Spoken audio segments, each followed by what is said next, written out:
Yeah, good morning again and welcome to another exciting edition of your program, Success at Your Reach. Of course, it's Sorgwe Ernest, the man in charge, call me. And you know how we do it, right? We get to talk about tools that we get to build our success as we desire to be successful. I know you wish to be successful. I'm sure, like I always tell you on the program, your success is my business. And what we want to do on the program is we want to see how we can share factors that could help you build great success. Well, today, interestingly, I'll be talking to something that bothers on all of us, something that touches on all of us as individuals. I'll be talking about the concept of leadership as against management or managers. Leaders against managers, leadership as against management. You know, somehow, some way, John Maxwell says everything rises and falls on leadership. Everything rises and falls on leadership. And that's how it goes. Everything rises and falls on leadership. And of course, that's how it goes. Now, the point is, if you think about it ideally, you get to understand that everything in life borders around the environment of leadership. And the question becomes, how much of a leader are you as an individual? Or how much of a leader of leadership qualities do you have? Trust me, if you build proper leadership, then automatically you build a proper life. Now, I'm talking about leaders and not managers. I want to make us understand this morning that leaders are not managers. Yes, leaders are not managers. Managers manage a system. That people that stay to ensure a system works right. They maintain the order of the system. So they are quick to say, okay, the system is not working right. What are the factors that are responsible for the system not working right? Okay, let's get to change them. Let's get to fire them. I mean, there are human factors, human resources. They want to fire them. They want to change them. They want to automatically just ensure that the system is working right. But of course, leaders are different. Well, managers, I would tell you, are very faithful because they do what they should do in the sense that they manage the system properly. They get to ensure that everything is working just as it's supposed to work. So they are faithful to the job. Now, let me define faithfulness to you like I always do. Faithfulness, I would tell you, is the ability to maintain order. So I am hiring you as an organization and I'm saying, because you are coming into this organization, I will pay you this amount of money. You will work Mondays through Fridays, and then you will come to work at 8 o'clock. That will be your resumption time. You will close by 4 o'clock. Now, if you do these things we agreed upon employment, then you have been faithful to it because you came to work when you should come, and trust me, you will close when you should close. And the important thing to note here is when you are faithful to your job, what you deserve is a salary. You know, sometimes we think that because we are faithful, we should be promoted. No, I like to correct the impression. The truth is, when you came into the organization, whichever organization you worked for, what you agreed when you signed to the employment letter was, I will come to work at this point, I will close by this time, I will do these various responsibilities, I will carry them out effectively. And that's why I was saying, the employer was saying, I will pay you this in return. So when you do what you promised to do, you are faithful.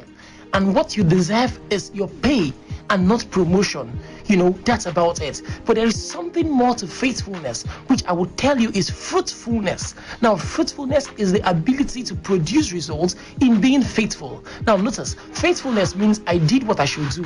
It is not concerned with results. So if you don't produce any results upon working with us, no problems at all, just do what we say you should do. If we say you should come and stand at the door and then stand there for 3 hours, stand there, no problems. But faithfulness says no, if I'm standing at the door, I should be able to produce results by standing at the door. Perhaps I should pick the dirt around the door. I should be able to address people at the door properly or something.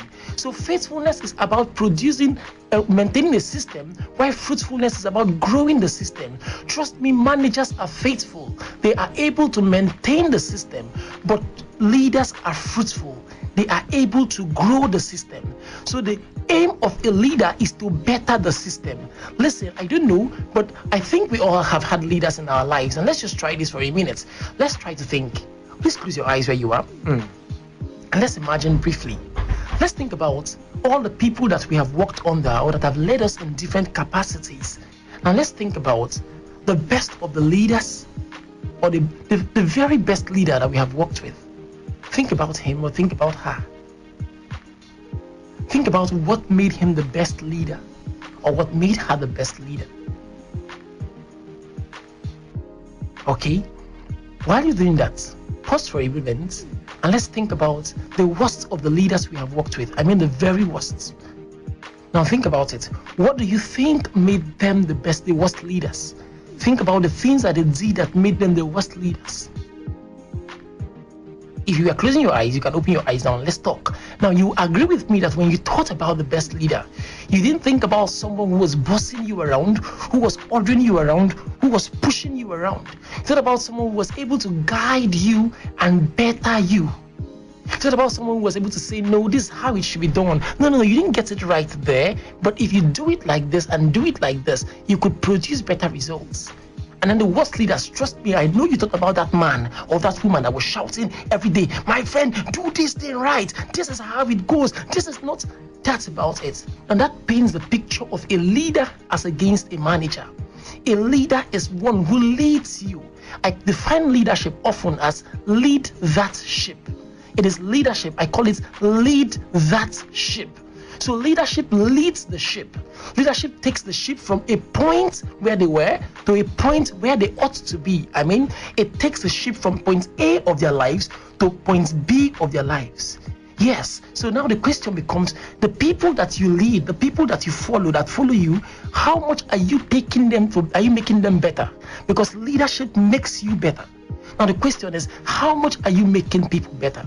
And let me also mention here that everyone is a leader, and the first person you lead is yourself.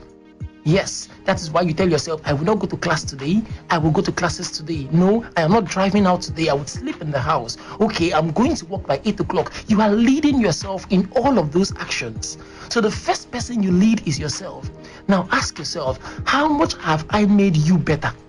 I mean, Ernest, how much have I, Ernest, made Ernest better? I mean, now you, how much have you made you better? That's the question now, because that's what leadership is about. Now, I'm asking you this morning, how much are you transferring good qualities to who you lead? I told you last week on the program that there are two kinds of people, that the old gods and the thank gods. I remember that, yes. The old gods are people who actually don't have any positive impact on people. So all they bring is bad memories, negatives all the way. So when you see them, what you say is, oh God, he has come again. Oh God, see this lady, chai, oh God, and that's how it goes. And then thank God that people that you see and you're like, man, as he showed up, there was hope. Thank God for this one. Oh, thank God, you know what I'm talking about. Now the question is, are you an oh God or are you a thank God? I told you about a man who actually went out and came back and told his wife, honey, I think I'm a god. And his wife said, how do you mean? He said, I went out and everybody was shouting, oh God, he's coming again, oh God. And his wife said, no, now you're not a god. I told you before that you had a problem. That's why they are complaining about the problem. Now the question is, are you an oh God or a thank God? What it means is, are you actually producing better results? When we meet you, do you leave us better or you leave us worse? Leadership leaves you better. We said it is taking people to the next level of their lives. Well, I don't talk alone on this program. I opened the line so you can contribute. I was getting engrossed in what I was saying and about forgetting to open the line, but I will not forget. I'll open it right now. So the call